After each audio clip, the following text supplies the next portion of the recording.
Look at your hand. Now look at the wall. Now look at a star in the night sky. They look different. They feel different.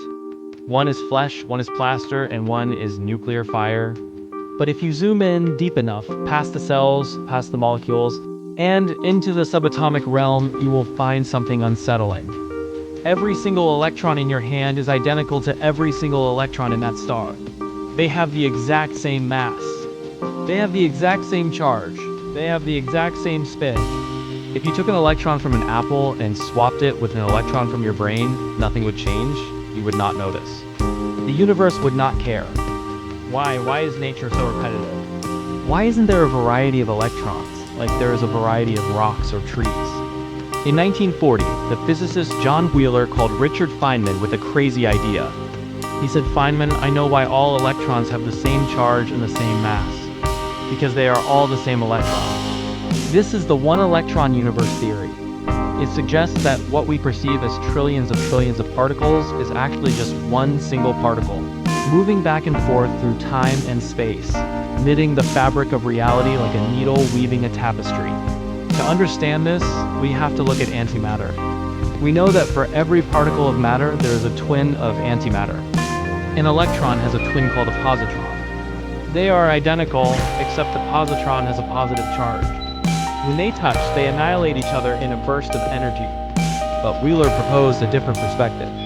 He suggested that a positron is simply an electron moving backwards in time.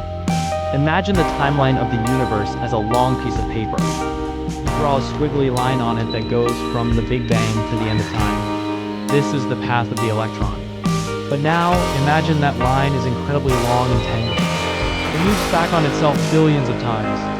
If you take a ruler and slide it up the paper, representing now, you will intersect that single line billions of times. Sometimes the line is going up. That is an electron. Sometimes the line is going down. That is a positron. To you, the observer, it looks like a cloud of countless separate particles. But it is just one string, tangled in a four-dimensional knot. This theory solves the mystery of why every electron is identical. They are identical because they are the same object, just visiting us at different points in its personal journey. However, there is a problem.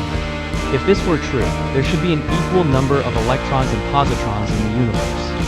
But when we look around, we see mostly matter and very little antimatter. Where are all the positrons?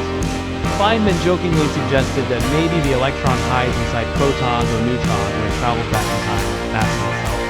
Or maybe the loop is so massive that the other half of the lines are in a part of the universe we cannot see. While modern physics does not accept this as the standard model, the math is surprisingly robust.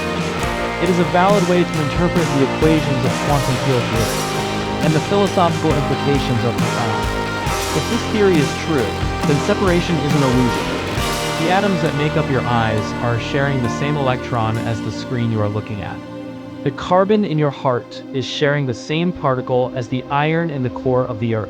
We are not just connected to the universe. We are the universe, folding in on itself to experience existence.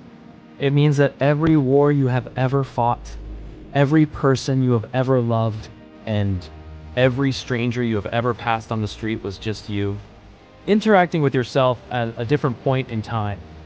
The universe is not a collection of lonely objects. It is a single, continuous thread dancing in the dark.